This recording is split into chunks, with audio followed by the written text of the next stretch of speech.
Good day, I'm Stacey Ann Smith, and this is your GIS News for Tuesday, March 3. The Ministry of Health has begun research into the chikungunya outbreak in Jamaica to fully determine the extent of the outbreak and understand how it has affected the country. Acting Chief Medical Officer Dr. Marion Bullock-Ducasse says the ministry is working with national and regional health researchers on the study. The findings will help officials develop guidelines for the management of chikungunya fever in Jamaica. The ministry will also use the opportunity to get accurate numbers of persons affected. In the meantime, Dr. Ducasse is again urging persons with underlying medical conditions who have CHIKV to seek medical attention immediately. Dr. Ducasse says these persons are at increased risk of severe symptoms and complications, including death. A Chinese delegation is in Jamaica to begin collecting data for the proposed design of the child and adolescent hospital in the western section of the island. The delegation will be in Jamaica until March 22. At the end of the visit, Health Minister Dr. Fenton Ferguson says the goal is to have an idea of the way forward in terms of design and budget. The visit is in keeping with a request for technical cooperation from Prime Minister Portia Simpson-Miller on her visit to China in 2013. It's proposed that the modern state-of-the-art child and adolescent hospital will be built on the grounds of the Cornwall Regional Hospital. Minister Ferguson says the hospital will result in quicker access to diagnosis and treatment for children and adolescents. Jamaica is among 8 Caribbean countries to benefit from a $15 million grant from the Japanese government, which should strengthen the country's resilience to climate change. Japanese Ambassador His Excellency Yasuo Takase made the announcement at the recent launch of a hazards handy manual at the Office of Disaster Preparedness and Emergency Management. The manual was developed by local stakeholders in disaster mitigation in collaboration with the Japan International Cooperation Agency. We must arm ourselves with the relevant information and know-how in order to effectively deal with disasters.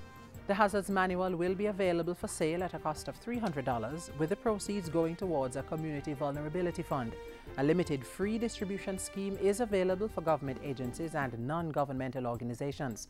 The manual is also part of Jamaica's exhibition at the 3rd United Nations World Conference on Disaster Risk Reduction in Sendai, Japan from March 14 to 18.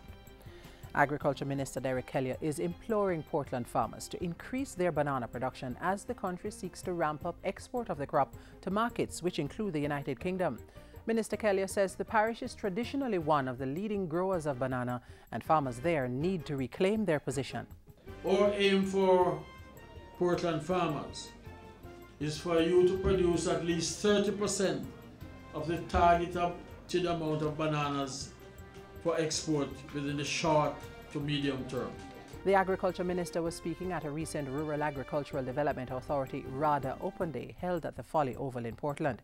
He said several plans were on the table to increase production in the parish. These include an input credit scheme for farmers through the All-Island Banana Growers Association, technical support through the Banana Board, and construction of a value-added facility to which Portland farmers will be given contracts to supply banana. It's also intended to have 70% of new farmers consisting of youth and women. And finally, 600 Northwest St. Ann residents are now being given a second chance to gain additional education and skills training as a result of a government-private sector partnership. The Second Chance Initiative program was recently rebranded and relaunched to give residents a wide array of training from the Heart Trust NTA and private partner Bars to Go. It received funding from the Constituency Development Fund. We provide the classes free of charge.